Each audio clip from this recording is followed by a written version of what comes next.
Shalom semuanya, kembali dalam program Deep Talk with Pase. Kita akan lanjutkan tadarus Alkitab kita pada kesempatan kali ini. Dan kita akan siapkan Hosea pasal yang ke-9 ya. Sebelum kita mulai, kembali saya mengajak kita untuk satu dalam doa. Mengucap syukur Tuhan buat hari ini, kami boleh kembali ada dalam tadarusan Alkitab kami, dalam program Deep Talk with Pase. Bicara kepada kami semuanya agar setiap ayat-ayat dalam Hosea 9 yang kami baca sebentar itu terang, kami dapat pemahaman yang baru, dan akhirnya kami bisa menata hidup kami lebih baik lagi, hidup yang menyenangkan hati Tuhan. Jangan satupun kami yang kau lalui, kami siap diberkati. Haleluya. Saudara, kita siapkan ya Hosea pasal yang ke-9, kemudian kita nanti baca bersama-sama, dan saya akan membagikan apa yang Tuhan taruhkan di hati saya untuk memperkaya wawasan saudara. Kalau saudara dapat sesuatu juga bisa taruh di dalam kolom live chat atau di kolom komentar supaya jadi berkat juga bagi banyak yang lainnya ya. Karena saya percaya setiap kita bisa mendapatkan rema yang berbeda-beda dari Tuhan soal ayat-ayat yang kita baca ya. Karena ya kita berbeda, tentu pemahaman kita, angle-nya bisa dilihat dalam sudut pandang kita masing-masing. Kita siapkan Alkitab kita.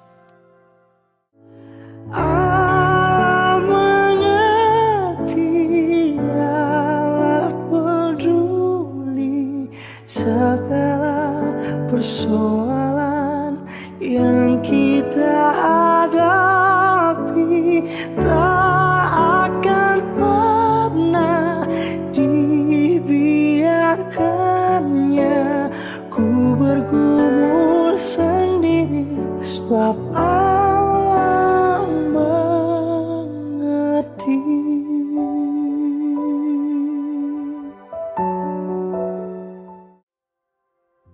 Ya, Hosea pasal yang ke-9 tidak akan ada sukacita dalam pembuangan. Ya, kita baca ayat ini bersama-sama, ayat 1 dan seterusnya. 3, 2, 1 ya. Janganlah bersukacita, hai Israel. Janganlah bersorak-sorak seperti bangsa-bangsa. Sebab engkau telah berzinah dengan meninggalkan Allahmu. Engkau telah mencintai upah sundal di segala tempat pengirikan gandum. Tempat pengirikan gandum dan tempat pemerasan anggur tidak akan memberi mereka makan, dan anggur akan mengecewakan mereka. Mereka tidak akan tetap diam di tanah Tuhan, tapi Efraim harus kembali ke Mesir. Dan di Asyur mereka akan memakan makanan najis. Mereka tidak akan mempersembahkan korban curahan anggur kepada Tuhan, dan korban-korban sembelihan mereka tidak akan menyenangkan hatinya. Roti mereka adalah seperti roti perkabungan. Semua orang yang memakannya akan menjadi najis, sebab roti mereka adalah untuk dirinya sendiri, tidak boleh dibawa ke dalam rumah Tuhan. Apakah yang hendak kamu perbuat dalam waktu pertemuan raya dan pada waktu hari raya Tuhan? Sebab walaupun mereka mengelakkan diri dari pemusnahan, Mesir akan mengumpulkan mereka. Memphis akan menguburkan mereka. Rumput akan menutupi barang-barang perak mereka yang berharga. Onak akan tumbuh dalam kemah-kemah mereka. Sudah datang hari-hari penghukuman. Sudah datang hari-hari pembalasan. Israel akan mengalaminya. Nabi adalah seorang pandir, orang yang penuh roh adalah orang gila. Oleh karena besarnya kesalahanmu dan besarnya permusuhan, Efraim umat Allahku sedang mengintai Nabi. Jerat penangkap burung ada di sepanjang jalannya. Permusuhan ada dalam rumah Allahnya. Busuk sangat perbuatan mereka seperti pada hari-hari Gibea. Ia akan mengingat kesalahan mereka dan akan menghukum dosa mereka. Ya, ini nubuatan Hosea pasal 9 ini berbicara mengenai apa yang akan terjadi pada Israel dan apa yang akan dilakukan oleh mereka. Jadi apa yang dinubuatkan oleh Hosea ini, Israel akan melakukan hal-hal yang menyakitkan hati Tuhan. Dikatakan mereka berjinah meninggalkan Allah mereka. mereka lebih mencintai upah sundal di segala tempat pengirikan gandum, ya. Dan apa namanya? Namun mereka akan mengalami hukuman, ya. Mereka akan kembali ke Mesir. Efraim harus kembali ke Mesir, dan Asyur mereka akan memakan makanan najis. Jadi Israel dinubuatkan oleh Hosea akan kembali ke Mesir, ke dalam perbudakan tentunya, dan di Asyur, ke tempat negeri asing, negeri yang memang pada faktanya nanti itu menguasai tanah Israel dan membuat orang Israel semua disebar gitu ya di seluruh daerah kekuasaan Asyur, agar Israel tidak bisa konsolidasi dan akhirnya tidak bisa memberontak atau memerdekakan diri kembali, karena semua rakyatnya sudah dipecah ke segala penjuru. Divide et Impera itu bukan cuma dilakukan oleh Belanda, VOC ketika menjajah Indonesia 300-an tahun menurut sejarah, tapi sudah dikerjakan oleh bangsa Asyur dulu, ya. Di mana ketika mereka menguasai sebuah kerajaan, sebuah negara, maka rakyatnya itu dipaksa untuk pindah, meninggalkan tanah kelahirannya. Mereka ditaruh ke negara lain yang juga dikuasai oleh Asyur, sehingga akhirnya mereka berada di negeri asing, ya. Tempat kediaman mereka, tanah air mereka didiami oleh bangsa lain. Itu tipikal Asyur begitu dalam menguasai dunia saat itu. Sehingga akhirnya, ya bayangkan kalau Bapak Ibu misalnya asli orang Jawa, nenek moyangmu orang Jawa, kau punya tanah di Jawa, lahirmu di Jawa, terus tiba-tiba saudara entah tugaskah, entah kondisi apapun, tiba-tiba misalnya pindah ke Papua atau ke Kalimantan. Saya tidak bilang bagaimana membedakan antara Jawa, Kalimantan, Papua, bukan itu isunya. Tapi ketika kita dipindahkan ke Kalimantan, kita akan berada di wilayah yang baru, wilayah yang asing. Benar ya, saudara? Sehingga di wilayah asing ini kita harus mungkin beberapa generasi akhirnya mulai mencintai Kalimantan. Tapi Bapak Ibu yang besar di Jawa, lahir di Jawa, terus tiba-tiba pindah ke Kalimantan, Bapak Ibu tidak akan bisa mencintai Kalimantan. Ya kan? Kau lahir di Jawa, kau pasti akan mencintai Jawa lebih dari Kalimantan. Tapi nanti keturunanmu yang lahir di Kalimantan, meskipun darahnya darah Jawa, tapi mereka baru bisa gitu ya, mencintai Kalimantan. Nah, dengan metode seperti ini, Asyur menguasai dunia, sehingga ketika sebuah bangsa ditempatkan di wilayah bangsa lain, ya mereka tidak lagi ada urgensi untuk memberontak kepada Asyur. Apa yang mereka berontakin gitu ya? Kecuali kalau mereka masih tinggal di tanahnya sendiri, di warisan nenek moyangnya, cinta pada tanah air masih menggebu-gebu, sehingga berontak itu masih memungkinkan. Tapi kalau sudah ditempatkan ke kerajaan atau negara lain yang mereka tidak punya sejarah di situ, ya buat apa berontak kita? Atau kalau berontak juga, ya aku tidak cinta dengan negeri ini gitu ya. Cintaku pada negeriku, tanah airku, dan itu sudah jauh sekali. Ya, jadi akhirnya demikianlah sejarah Israel itu, saudara. Ya, dan dikatakan Tuhan ya karena dosa mereka, ya mereka tidak akan mengalami yang namanya damai sejahtera. Makan roti, tapi seperti makan roti perkabungan, roti yang najis gitu ya. Ya, jadi inilah yang dinubuatkan oleh Tuhan lewat Hosea kepada Israel. Israel terus berdosa, bahkan nabi-nabi mereka itu adalah seorang pandir. Ayat 7 ya, sudah datang hari-hari penghukuman, sudah datang hari-hari pembalasan, Israel akan mengalaminya. Nabi adalah seorang pandir, orang yang penuh roh adalah orang gila. Jadi ya akhirnya seperti itu ya. Orang yang disebut nabi yang tadinya dihormati itu menjadi seorang pandir ya. Seorang yang yang diolok-olok lah ya. Orang-orang yang bodoh gitu ya, yang mereka berpikir mereka adalah nabi tapi bukan gitu ya. Dan orang yang penuh roh akan disebut orang gila ya. Jadi akhirnya di zaman Israel sudah dihukum Tuhan ini ya, yang nabi memang ketika manifestasi bisa seperti kepenuhan roh seperti orang gila. Tapi bukan berarti semua orang yang gila ya itu orang yang sedang kepenuhan roh. Dan akhirnya di zamannya Israel jauh dari Tuhan ini ada banyak orang berpura-pura seperti orang gila supaya mereka disebut nabi atau menunjukkan eksistensi kenabian mereka. Mereka mempraktekkan berperilaku manifestasi atau seperti orang gila. Jadi sudah bolak-balik hukumnya. Semakin Israel jauh dari Tuhan, semakin liarlah mereka di hadapan Tuhan. Dan akhirnya mereka mengalami penghukuman. Efraim ya mengintai nabi, jerat penangkap burung ada di sepanjang jalannya, permusuhan ada di dalam rumah Allahnya. Bayangin, Efraim itu ya malah mengintai nabi-nabinya Tuhan, nggak percaya, curiga sama nabi-nabinya Tuhan yang benar. Terus ya mereka bahkan mengadakan permusuhan di rumah Allahnya. Suatu tempat yang kudus tapi dijadikan tempat di mana mereka saling berpolitik, jatuh-menjatuhkan dengan yang lain. Dan maafkan saya harus berkata, saya saksi hidup hal-hal seperti ini ketika saya dulu berada di sebuah gereja yang besar. Ada politik-politik gitu. Saya anak muda saat itu, di lingkaran gembala saya relatif yang paling muda. Bukan tidak ada yang lebih muda usia dari saya, ada, cuman yang maafkan saya levelnya itu dulu dibilangnya ring 1 gitu ya, saya yang paling muda, harus saya akui dan saya jujur ngomong itu. Ya, ada yang muda lainnya tapi itu ya di luar lingkungan kita lagi, lebih jauh lagi, meskipun ada bersama-sama gembala tapi yang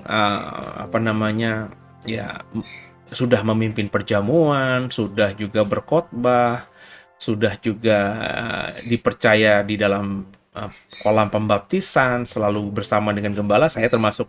Saya satu-satunya yang paling muda saat itu. Ya, ketika saya masuk, ya saya lugu saja. Saya sudah mengamati, saya sudah tinggal atau sudah berada lama di gereja itu. Jadi dari luar saya sudah bisa mengamati, cuma kan dari luar saja. Tapi ketika masuk, saya baru melihat, merasakan sungguh ada apa tadi ya, permusuhan dalam rumah Tuhan. Mereka tidak bermusuhan terbuka, tapi mereka ya membangun politik dinasti kekuasaan masing-masing, kubu-kubuan gitu ya. Ketika bertemu dalam sebuah pelayanan, seolah-olah tidak ada apa-apa. Mereka bisa bercanda-bercanda, bisa ketawa-ketawa, bisa ngobrol sana, ngobrol sini.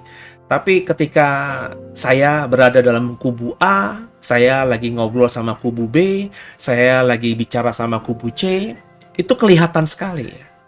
Mereka menempatkan diri lebih tinggi dan bahasanya dia sedikit merendahkan kelompok kubu yang lainnya. Tapi tidak terlihat ketika dalam satu pelayanan karena mereka seolah-olah kompak, solid. Dan Hosea berkata itu ada permusuhan di rumah Allah. Mereka yang ada di rumah Allah tentu imam-imam, kelompok orang yang sebenarnya motivasinya semata-mata hanya melayani Tuhan. Tapi dalam rumah Tuhan itu, dalam pelayanan itu, mereka saling bermusuhan. Saya tidak berharap kita seperti itu. Ya, makanya saya sih tidak mau menganggap kelompok lain itu tidak benar atau kurang benar atau bagaimana, ya biasa aja gitu. Saya juga tidak akan memposisikan kelompok saya itu yang paling benar, biasa saja. Tiap kita punya angle-angle kelebihan dan kekurangan masing-masing, saudara. Belajar dari sejarah Israel, kita harus bergandengan tangan. Bukan cuma tampilan kasat mata, tapi juga dari hati. Ya, supaya benar-benar kita tidak sedang bermain sandiwara di dalam rumah Tuhan, dalam persaudaraan dengan sesama orang percaya. Saya berharap semuanya memahami. Makanya saya suka lagu "Ku Tak Pandang Dari Gereja Mana, Asal kau berdiri atas firman-Nya. Itu lagu yang sederhana, lagu sekolah minggu. Tapi lagu yang sangat basic sekali. Kalau kita berdiri di atas firman Tuhan yang sama, kau adalah saudaraku, aku adalah saudaramu. Bukan berarti kita akhirnya saling mengambil keuntungan satu dengan lainnya, bukan itu, tapi saudara. Ya, satu susah, semua susah, satu senang, semua ikut senang. Saling mendukung, saling mendoakan. Tenang ketika ada saudara yang lebih maju, sedih ketika ada saudara yang sedang dalam masalah. Semoga dipahami ini. Ini yang saya berusaha mati-matian kerjakan, hingga saya tidak terlalu ekstrim pro pada kelompok tertentu dan ekstrim kontra pada kelompok tertentu. Saya berusaha untuk netral. Semua saudara, kecuali memang akhirnya saya tahu secara prinsip dasar kita memang berbeda. Nah, kalau begini tentu sikap saya kepada mereka tidak seperti saudara dalam artian yang dinyanyikan lagi, yang berkonotasi berdiri di atas firman yang sama. Kita tidak melukai, kita saling menghormati, but not my brothers, not my sisters. Ya. Mungkin friends, ya, mungkin best friends, but not my brother, but not my sisters, gitu ya, saudara ya. Jadi ini yang akhirnya harus disikapi. Perikop berikutnya, akibat ketidaktaatan Israel ayat 10. Seperti buah-buah anggur di padang gurun, aku mendapati Israel dahulu, seperti buah sulung. Sebagai hasil pertama pohon ara, aku melihat nenek moyangmu. Tapi mereka itu telah pergi kepada Baal Peor dan telah membaktikan diri kepada dewa keaiban. Sehingga mereka menjadi kejijikan sama seperti apa yang mereka cintai itu. Kemuliaan Efraim terbang seperti burung, tiada yang melahirkan, yang hamil dan yang mengandung. Sekalipun mereka membesarkan anak-anaknya, aku akan membuat mereka bulus sehingga tidak ada manusia lagi. Sungguh celaka juga mereka pada waktu aku menjauh daripada mereka. Efraim seperti yang aku lihat telah membuat anak-anaknya menjadi binatang perburuan. Efraim terpaksa menyerahkan anak-anaknya kepada si pembunuh. Berilah kepada mereka ya Tuhan, apakah yang hendak kau beri. Berilah kepada mereka kandungan yang mandul, buah dada yang kering. Segala kejahatan mereka terjadi di Gilgal. Sungguh di sana aku mulai membenci mereka. Oleh karena jahatnya perbuatan-perbuatan mereka, aku akan menghalau mereka dari rumahku. Aku tidak akan mengasihi mereka lagi. Semua pemuka mereka adalah pemberontak. Efraim telah dipukul, akarnya telah menjadi kering. Mereka tidak akan menghasilkan buah bahkan sekalipun mereka melahirkan anak, aku akan mematikan buah kandungannya yang berharga. Allahku akan membuang mereka, sebab mereka tidak mendengarkan Dia. Maka mereka akan mengembara di antara bangsa-bangsa. Mengerikan. Diambil contoh Efraim yang berkali-kali dalam tadarusan Alkitab, kitab Hosea ini saya mengatakan Efraim itu anak bungsu dari Yusuf, tapi dia mendapatkan berkat jauh lebih baik daripada Manasye kakaknya. Dengan cara apa? Dengan cara Yakub secara sadar meletakkan tangan kanannya, kanan itu lebih dihormati, lebih mulia dalam konteks budaya saat itu. Maka kalau ada orang ditumpangi tangan dengan tangan kanan, itu lebih luar biasa gitu.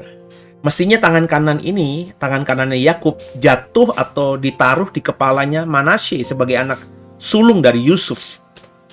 Tapi justru ditaruh di kepalanya Efraim, dan tangan kirinya Yakub, tangan kirinya Israel, itu dengan sengaja oleh Yakub ditaruh di atas kepalanya Manasye. Yusuf yang melihat itu kurang baik, dipindahkan tangan bapaknya ini supaya tangan kanan ke anak pertama Manasye, tangan kiri ke anak kedua Efraim. Tapi Yakub atau Israel berkata, tidak, aku mau begini. Sehingga akhirnya Efraim diberkati Tuhan luar biasa. Jauh daripada Manasye kakaknya. Tapi perhatikan, Efraim akhirnya dibuang ke Mesir, kembali ke Mesir. Ayat-ayat yang kita baca di atas, ya, akan ada di Asyur. Asyur akan menghancurkan mereka.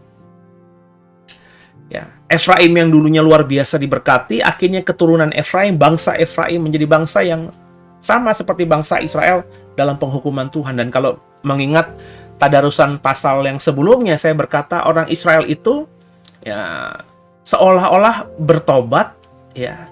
Mereka melakukan yang mereka pikir baik, Tapi yang mereka lakukan, yang mereka pikir baik itu ternyata jahat di mata Tuhan. Seperti yang saya ambil contoh kemarin itu, mereka tahu mereka bermusuhan dengan Yehuda.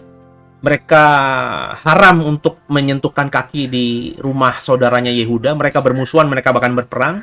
Sehingga secara jati diri sebagai orang Israel, mereka tidak lagi bisa ke Yerusalem, tempat bait Allah. Mereka membangun penyembahan kepada Elohim, mesbah di gunung-gunung. Yang notabene saya sudah katakan 1-2 tempat itu bahkan tempat yang memang punya memori. Ada Betel, ada Gilgal. Itu semua tempat-tempat yang memang ada sejarahnya. Ya. Mereka berpikir ini tempat yang baik. Dulu Yakub bertemu dengan Tuhan, ada tangga di sini menuju ke langit, dan Yakub bapak moyang kita Israel melihat banyak berlaksa-laksa malaikat naik turun di Betel. Maka kita beribadah Tuhan di Betel aja. Benar kan? Mereka pikir itu bagus. Tapi yang mereka lakukan itu jahat. Karena Tuhan tidak memberikan perintah dan tidak mengiyakan, atau mereka tidak minta izin kepada Tuhan. Mereka melakukan apa saja yang mereka pikir baik, tapi itu semakin jahat di mata Tuhan. Dan inilah akumulasinya, saudara.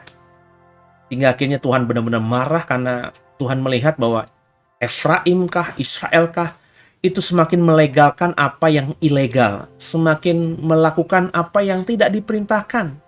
Meskipun mungkin tidak membunuh, tidak berzina, tidak bersaksi dusta, mereka tidak melakukan dosa yang dilakukan orang dunia, tapi yang mereka anggap baik, yang mereka lakukan itu bahkan tidak sesuai dengan kebenaran firman Tuhan. Dan itu Tuhan marah. Ya. Jangan sampai gara-gara doktrin kita, jangan sampai gara-gara sejarah atau liturgi atau tata acara gereja kita beribadah, itu malah membuat Tuhan marah kepada kita. Kita berpikir, ini loh liturgi gereja yang bagus. Harus ada salam, harus ada berdirinya, harus ada doa Bapa Kaminya, harus ada pengakuan iman rasulinya, harus ada pujiannya, harus ada penyembahannya. Oh, lagunya itu diiringi oleh organ, oh lagunya boleh diiringi dengan full band, oh lagunya boleh dipakein drum dan lain sebagainya. Kita buat aturan itu semakin seindah mungkin. Kita lakukan, kita pikir itu yang terbaik yang bisa kita lakukan. Ternyata apa yang kita anggap baik itu gak menyenangkan hati Tuhan. Aduh, konyol gak tuh? Dan akhirnya Tuhan hukum kita. Kita dihukum untuk sesuatu yang kita anggap baik, itu kan konyol. Jangan sampai seperti itu. Ya, jangan sampai Tuhan membuang kita seperti Tuhan membuang Efraim dan Israel. Dan Tuhan tidak akan mendengarkan kita lagi seperti Tuhan tidak lagi mendengarkan Efraim dan Israel. Dikatakan Efraim dan Israel itu akan mengembara di antara bangsa-bangsa. Tidak punya lagi tanah air. Ya, mengembara di antara bangsa-bangsa. Nomaden. Ya. Hingga memang akhirnya hari ini 2022, siapa yang tahu bangsa Israel itu siapa keturunannya di hari ini? Nggak ada. Tapi sudah kawin campur dengan banyak bangsa, banyak suku yang ada di muka bumi ini. Sehingga nggak heran, saudara mungkin nanti kalau ada berkat bisa tes DNA, ada darah Israel di DNA-mu. Saya bisa saja, karena kalau saya berpikir mah nggak mungkin gitu ya, karena nenek moyang saya yang saya tahu sampai generasi ke 3, ke 4, saya masih bisa telusuri, dan bahkan saya punya bukunya yang mengatakan bahwa ya bisa sampai ke keturunan paling ujungnya ya nggak tahu itu kata mbah-mbah itu bener apa tidak gitu ya, nggak ada Israelnya, tapi siapa tahu nenek moyang saya yang masih bisa ditelusuri itu ujung-ujungnya merupakan orang-orang Israel yang diaspora yang akhirnya sampai ke Nusantara ini dan menikahi orang-orang pribumi dan akhirnya menjadi saya di 2022. Ya, saya belum ada kesempatan karena nggak tahu tes DNA di mana juga di Indonesia ini, dan biayanya juga saya tidak tahu juga gitu ya. Nah, mungkin kalau ada berkatnya nanti ada tahu dan ada urgensinya saya harus tes DNA gitu ya. Mungkin nanti bisa kelihatan ada nggak darah Israel dalam darah saya gitu ya. Jadi yang penting kita tidak mengulangi kesalahan yang diperbuat Israel. Saya berharap saudara belajar itu dan menjadi pribadi yang lebih memahami kebenaran firman Tuhan.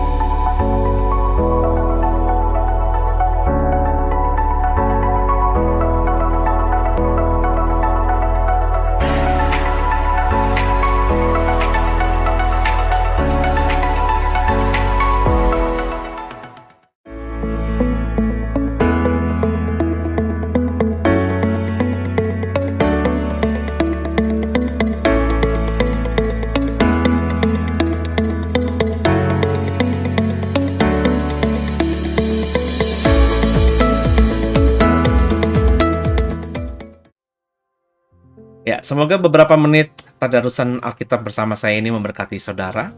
Dan kita belajar dari Hosea 9 ini bahwa belum tentu hal yang baik itu hal yang benar di hadapan Tuhan.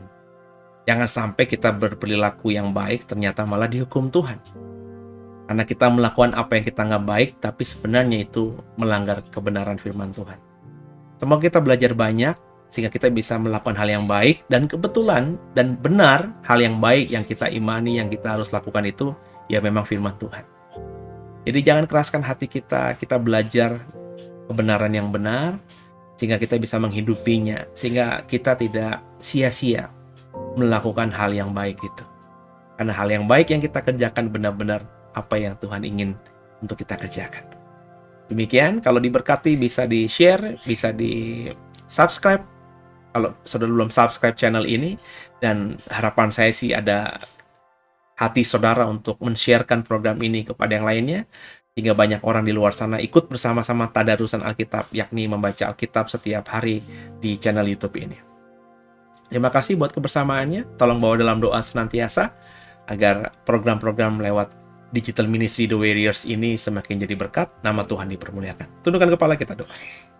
Bapak, makasih buat semuanya. Kami belajar banyak dari Hosea 9 ini. Belajar dari hukuman Tuhan terhadap Israel, dan kenapa Israel akhirnya dihukum Tuhan atau Efraim dihukum Tuhan. Ampuni salah dosa kami. Yesus Kristus adalah Tuhan Juru Selamat kami yang hidup, dan ke dalam tangan-Mu lah kami serahkan tubuh, jiwa, dan roh kami. Haleluya. Amin. Sampai ketemu lagi di Deep Talk with Pastor berikutnya. Tuhan Yesus memberkati semuanya. Sehat senantiasa. Semangat.